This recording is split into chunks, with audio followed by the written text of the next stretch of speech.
and Councillor Coker is happy to second it. Any questions, any debate?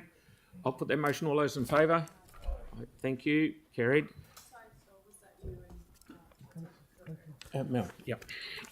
And likewise for the next one, I'm more than happy to move this one as well.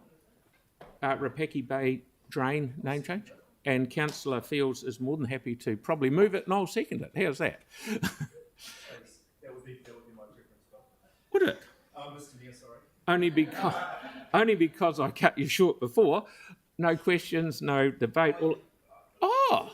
If I may. Why is wearing a tie? No. Hey, look. I'm wearing a tie because it's a council meeting.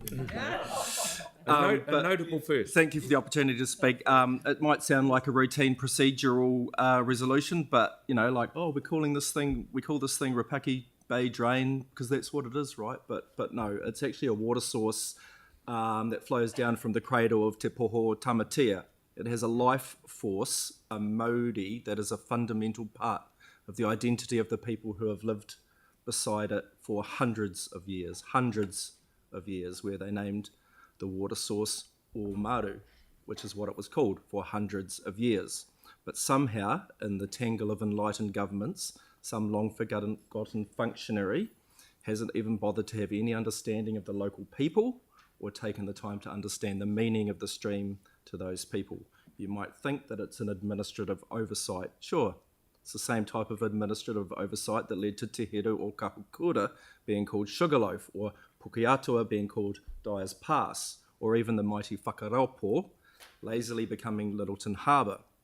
So it's the same sort of administrative oversight that means that this stream runs alongside a road that has no footpath or curbing and channelling. If Andre was here, he'd get what I'm talking about. And sure, look, I'm complicit in these things. I'm not trying to pretend otherwise.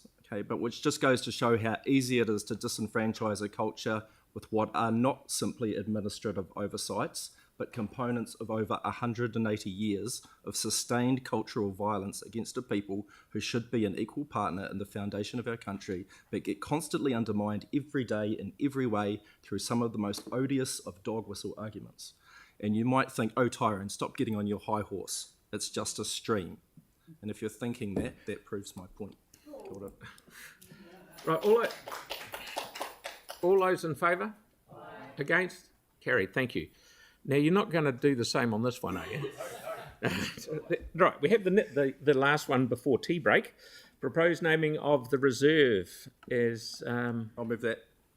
Councillor Fields happy to move it and Councillor Templeton happy to second it. This is common sense. I